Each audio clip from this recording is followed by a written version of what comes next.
Welcome to another edition of Gurukul Lectures. Today we will be discussing about the applications of operational amplifiers. Just a bit brief of the operational amplifiers first. Initially we had studied open loop operational amplifiers. After that we shifted to closed loop operational amplifiers, wherein we had a feedback from the output to the input.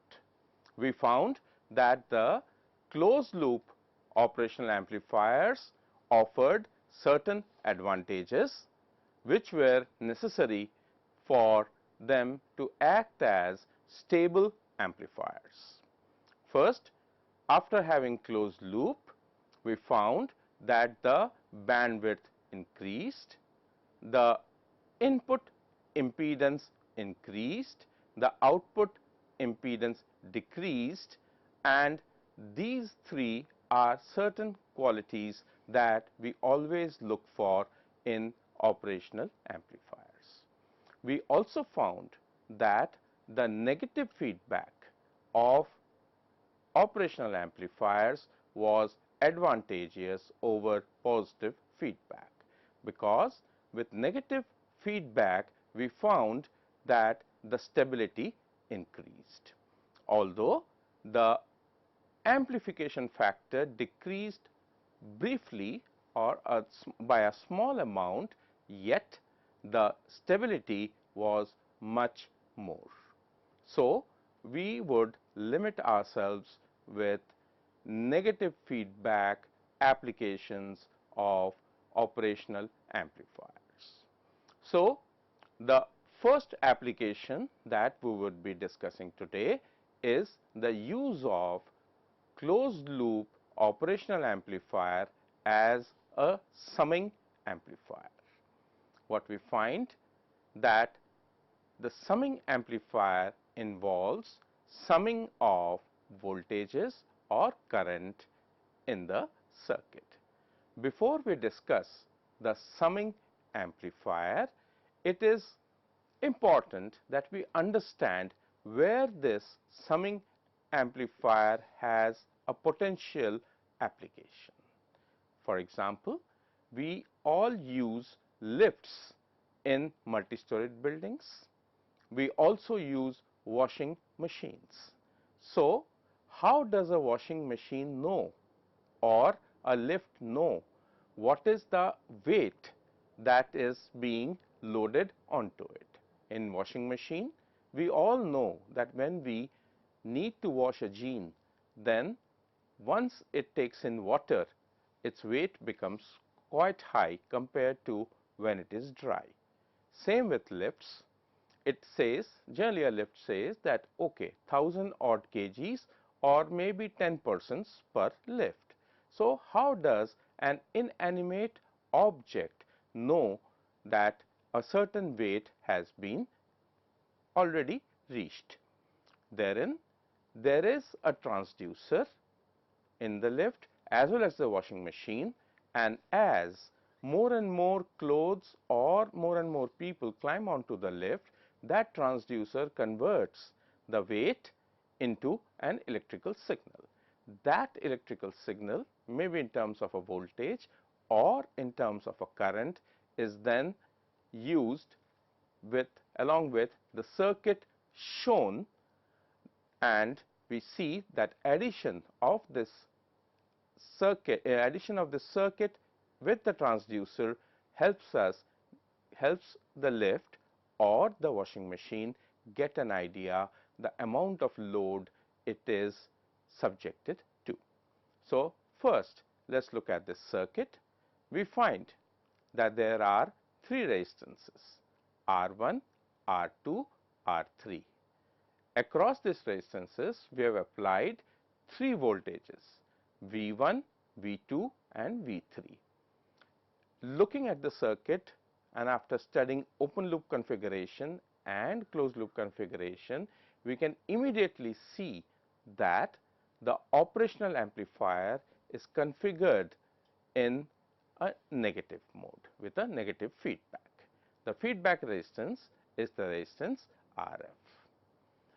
It is also important to note that the non-inverting terminal, that is the pin 3 of the op amp, is grounded with a resistance that is known as the R comp or R compensation, which is a parallel combination of R1, R2, R3 and RF.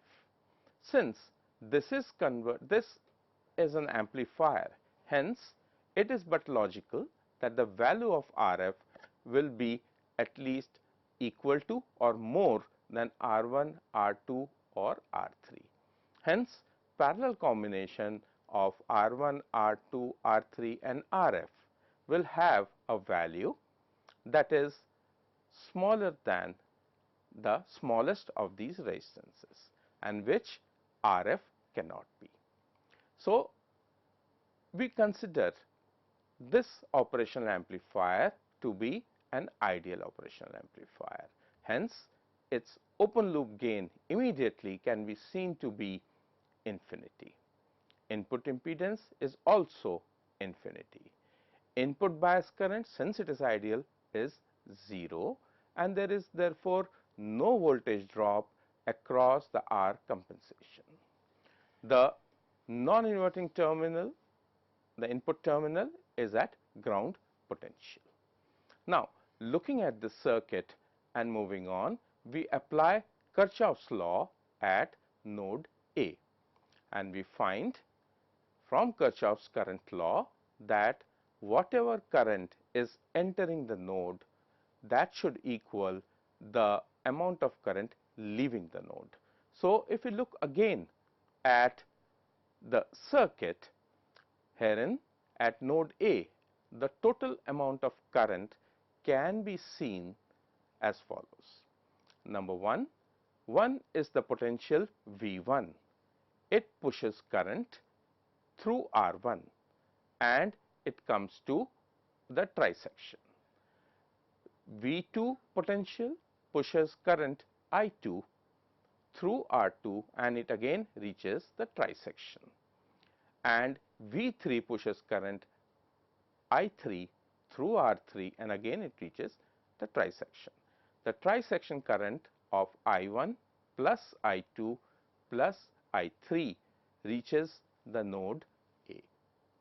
It is again very logical to see that the current I1 that is being sourced from V1 will not be going back to V2. It will only move towards the node A. That is because the V2 is at a higher potential, and we all know that current flows from a higher potential towards a lower potential and not vice versa. So, therefore, I2 current will also reach node A, I3 current will also reach node A. Now, if we look carefully at the circuit, therein we can see that the output voltage V0 pushes a current through RF towards node A, and because this is the part of the feedback circuit. However, it is pertinent to note that the direction of the currents, there are two currents, the input current from V1, V2 and V3 is opposite to the current that is being sourced from V0. That is because the V0 is an output part of the circuit. So, now since Kirchhoff's current law is applied, so therefore, the amount of current entering node A is equal to the amount of current leaving node A, and hence what we find that the value of I1 is V1 by R1, value of I2 is V2 by R2, and I3 value is V3 by R3. That should be equal to V0 by RF, but V0 by RF should have a negative sign, That is because its direction is opposite. So, moving on, we can see that V1 by R1 plus V2 by R2 plus V3 by R3 should be equal to minus V0 by Rf. But bringing the V0 by Rf towards left hand side, its sign gets modified to plus. So, if we find the expression for V0, we get it as minus of Rf by R1 into V1 plus Rf by R2 by V2 plus Rf by R3 into V3 with a common minus sign outside. This minus sign has the significance that the output voltage is out of phase with the input by 180 degree. It is but clear from the circuit also that this op amp is configured as a negative feedback operational amplifier. Hence, input and output are supposed to be out of phase by 180 degree. So, looking at this expression again of V0, what we do? We keep, or rather we change the circuit a bit and we say that the values of R1, R2, R3 and Rf are kept equal. So, that means that this amplifier is not acting as an amplifier per se, but rather it is a unity gain amplifier. So, therefore, we find the value of V0 after substituting back the values of R1, R2, R3 and Rf, we find that V0 comes out to be equal to V1 plus V2 plus V3 with a common negative sign. Hence, we find that the output is the inverted sum of input signals. Therefore, this configuration of op amp in negative feedback position gives us the sum of the input currents or voltages, and hence it acts as a summing amplifier, provided we keep the values of R1, R2, R3 and Rf to be equal. Now, moving on, we will discuss a bit further, and suppose in this circuit we keep R1 equal to R2 equal to R3 equal to 3 Rf. Then again looking at the values and substituting back them in this expression for V0, we find that V0 comes out to be equal to minus of whole V1 plus V2 plus V3 divided by 3. So, the output finally is the inverted average of input signals. So, therefore, we can see that with the same circuit we can not only have the summing amplifier realization, but also average of the, as an averaging amplifier it can average the input signals.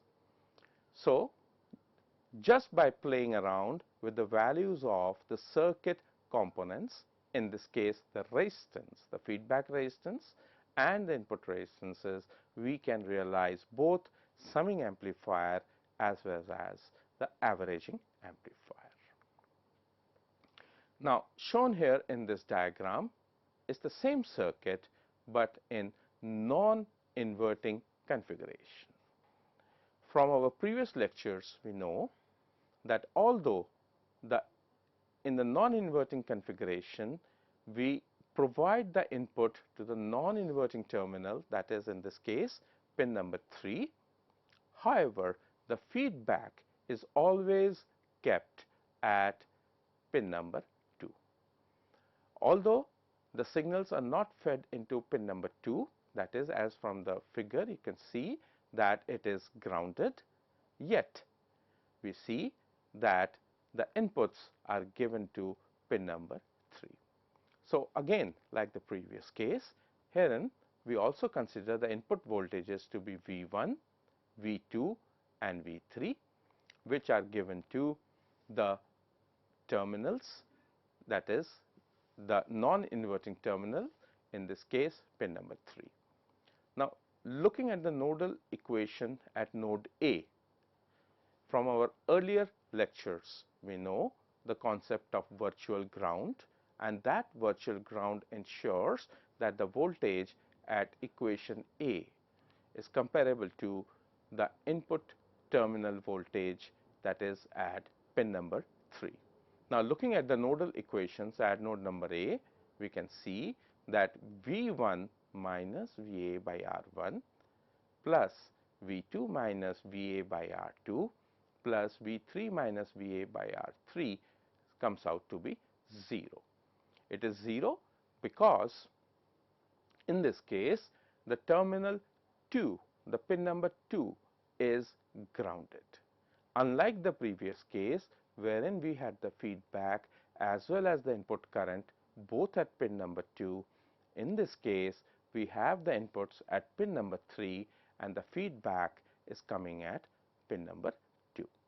So, again finding an expression here, we find that V naught is equal to V1 by R1 plus V2 by R2 plus V3 by R3 whole divided by 1 by R1 plus 1 by R2 plus 1 by R3. Now, with this expression we will play around with the values of the resistances and we will see how we realize the summing amplifier in this case. It is very important to note from this expression for output voltage that the output voltage V naught is in phase with the input voltage. That is because we do not see any minus sign in the expression for output voltage, that is V naught.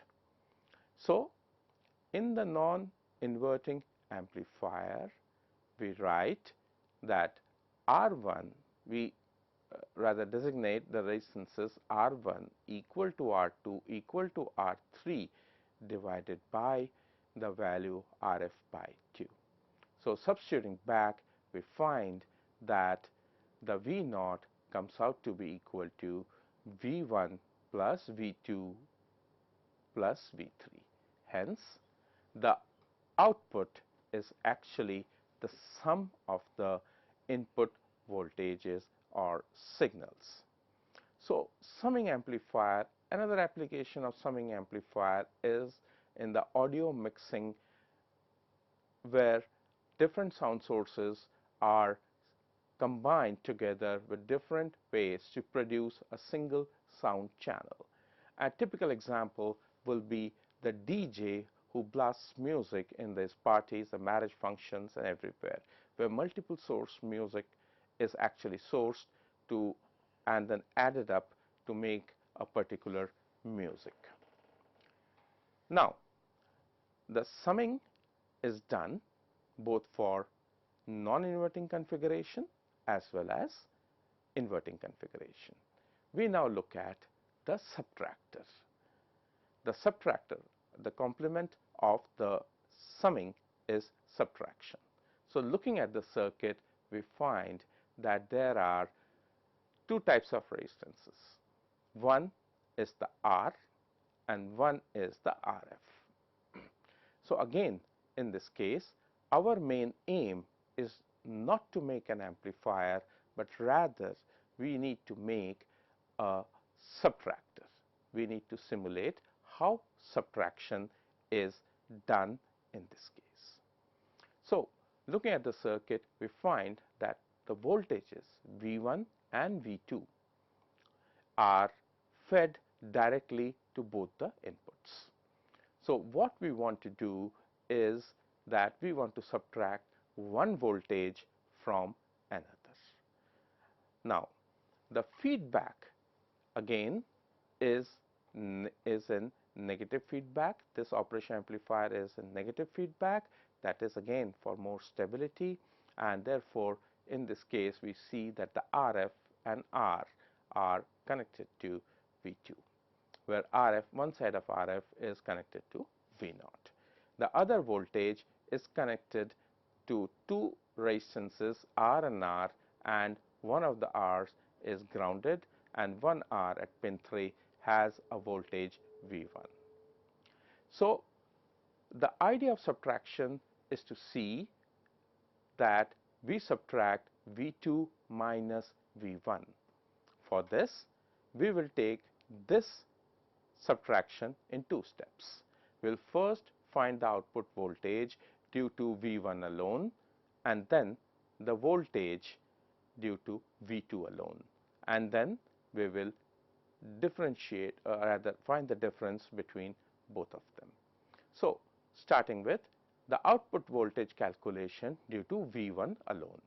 So, in this case we keep V2 as 0. When V2 is 0, then VO1, that is output due to V1 when V2 is 0, we find that voltage at the non-inverting input terminal comes out to be equal to V1 by 2. It is natural because both the values of the resistances are the same, and therefore it acts as a voltage divider. So, applying V1 to two resistances of equal values shows that the value across each resistance will be V1 by 2, and therefore the circuit, since we have kept V2 to be 0, hence this circuit, this subtractor circuit is actually configured as a non-inverting op-amp. Hence, in this case the value of VO1, that is output voltage due to V1 when V2 is 0, comes out as V1 by 2 into 1 plus RF by R. If we keep RF to be equal to R, then the output for this non-inverting amplifier VO1 is equal to V1.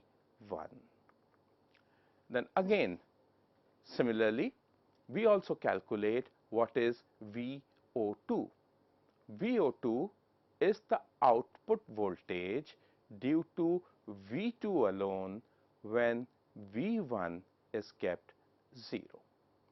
So, looking carefully at the figure, if we keep V1 to be 0, we find that this subtractor circuit is now configured in inverting manner, that is, this op-amp is now an inverting amplifier.